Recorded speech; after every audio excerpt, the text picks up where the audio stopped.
Les réfugiés ont été disséminés un peu partout, dispersés, éparpillés, noyés, comme un poison dans les eaux troubles de la République.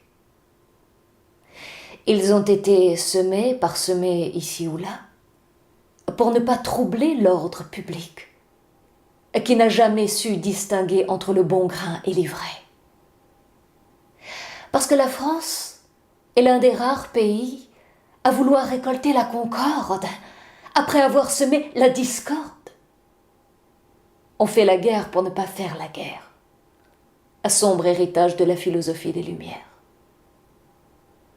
Elle offre un droit d'asile à tous ceux qu'elle a poussés à l'exil, elle et ses alliés, les élus et les ailés.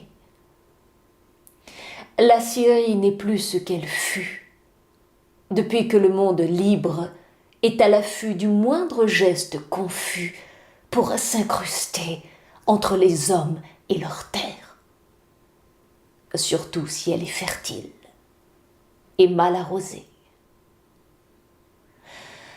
On voudrait les débarrasser d'un tyran, mais avec une logique encore plus tyrannique. Le droit d'ingérence a toujours été notre mensonge pathétique pour camoufler nos intérêts économiques. Avec les riches, on veille au grain. Mais les pays pauvres, on les laisse mourir de faim, sans se soucier de leur régime alimentaire ou politique. Les réfugiés sont là juste pour nous rappeler qu'ils ne sont ni politiques ni économiques, mais des hommes, des femmes et des enfants qui ont soif de justice.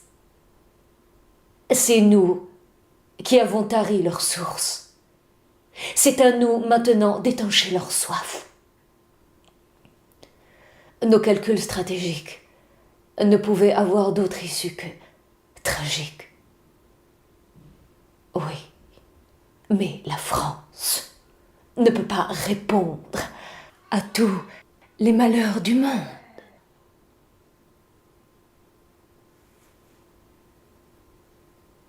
Certes, mais au moins à ceux dont elle a favorisé l'ampleur. C'est aux Syriens de chasser leurs démons. Mais l'OTAN en a décidé autrement.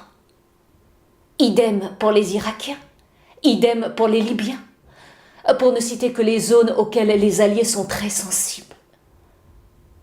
Nous les avons découverts, je veux dire arrachés, ce qui leur sert de couverture. C'est donc à nous de fournir à leurs exilés le gîte et le couvert. Et pour nous épargner la honte, ne pas se formaliser sur la nature de leur soif, ni politique, ni économique.